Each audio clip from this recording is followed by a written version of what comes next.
ఇలా ఉడకబెట్టిన తేగలని గానీ, లేదా కాల్చిన తేగలు గానీ, మనం ముక్కలు పీసు లేకుండా తీసుకొని ఇలా తినేవాళ్ళం. అంతేకాకుండా ఎక్సెస్‌గా మిగిలిపోయినట్టు ఏమైనా ఉంటే, ఈ మనకు రాబోయేది ఎండాకాలం గదా! సో, ఈ సీజన్‌లో బాగా ఎండబెట్టేసేవాళ్ళం అనమాట. ఇవి బాగా చెక్కల్లాగా అయిపోయేటియి. అవి మేమప్పుడు ఆఫ్ సీజన్‌లో తినేవాళ్ళం అనమాట చిన్నప్పుడు. సో, అలాంటివి ఉండే అన్నీ ఎక్కువని కాదు. అంతేకాకుండా సీజన్ అప్పుడు ఇది వచ్చినప్పుడు ఈ తేగలు బాగా తినేసేవాళ్ళం అనమాట. అందువల్ల మోషన్ కూడా బాగా వచ్చేది.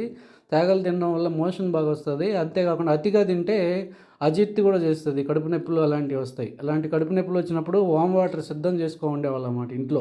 వీటిని తినేసి పిల్లలం ఏంటి అయి తినేసేవాళ్ళం కదా! తేగలు, తాటి ముంజలు ఇవేవి తిన్నా తాటి ముంజలు ఎక్కువగా తిన్నా కూడా సరే మనకు కడుపు నొప్పి వస్తది. తాటి చెక్కలు ఉడకబెట్టి అంటే బాగా దోరగా మాగిన తాటి చెక్కల్ని కోసి వాటిని ఉప్పేసి ఉడకబెట్టి ఎండబెట్టేవాళ్ళనమాట. మా అమ్మమ్మ అయితే అలా చేసేది.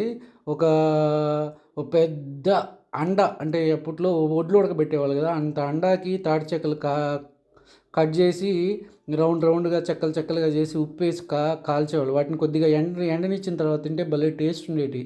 అంతేకాకుండా తాటి తాండ్ర చేసేవాళ్ళు ఇంట్లో. తాటి తాండ్ర కూడా తినేవాళ్ళం. తాటి గురగుంజ అనేవాళ్ళం. అది తినేవాళ్ళం. తేగలు, హ్మ్, తాటి కాయలు, తాటి పండ్లు, తాటి చెక్కులు, తాటి మోము ఇలా తాటి చెట్టు నుంచి వచ్చిన చాలా పదార్థాలు. అంతేకాకుండా సీజన్ వస్తే తాటి కల్లు దొరికేది. తాటి కల్లు తాగే వాళ్ళకైతే తాటి కల్లు పండగే అనమాట. అంటే చీప్ అండ్ బెస్ట్ అనమాట. మందు జోలికి పోకుండా తాటి కల్లు తాగేవాళ్ళు. తాటి కల్లు మితంగా తాగితే హెల్త్‌కి మంచి బెనిఫిట్స్ ఉన్నాయంట. అంతేకాకుండా తాటి కల్లుని అమ్మవారు పోసిన వాళ్ళకి తాటి కల్లు ఇచ్చేవాళ్ళు.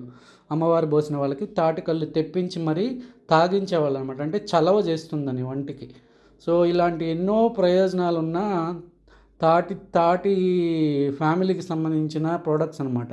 ఇప్పుడైతే మీరిప్పుడు చూస్తున్నారు ఇది చందమామ అనేవాళ్ళం అప్పట్లో. దీన్నైతే పళ్ళు తోమడానికి ఇలా ఉపయోగించేవాళ్ళమల్ల.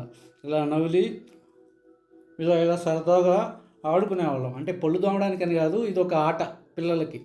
ఈ ఈ మధ్యలో ఉన్నదాన్ని బాగా నవిలి దాంతో ఇలా తోమేవాళ్ళం. సో, ఇలాంటి ఎన్నో మధురానుభూతులు చాలా ఉన్నాయి అప్పట్లో పిల్లలకైతే. ఇప్పట్లో పిల్లలకైతే అవన్నీ లేవు. తాటి చెట్టు ద్వారా వచ్చిన తాటి మోము దగ్గర నుంచి తాటి చెట్టు పండు, తాటి ముంజలు, తాటి గురగుంజ, తాటి తేగలు, అలాగే తాటి బెల్లం, తాటితో తాటి చెట్టుతో చేసిన పీస్ ఉంది చూసారా? తాటి చెట్టు బద్దల నుంచి తీసిన పీస్‌ని నారు కట్టడానికి, అలాగే దడులు కట్టడానికి, పొలాల గట్టుల్లో ఏదైనా కంచె వేసినప్పుడు దాన్ని వాడేవాళ్ళనమాట. తాడులాగా వాడేవాళ్ళు. తాటి నార అనేవాళ్ళు.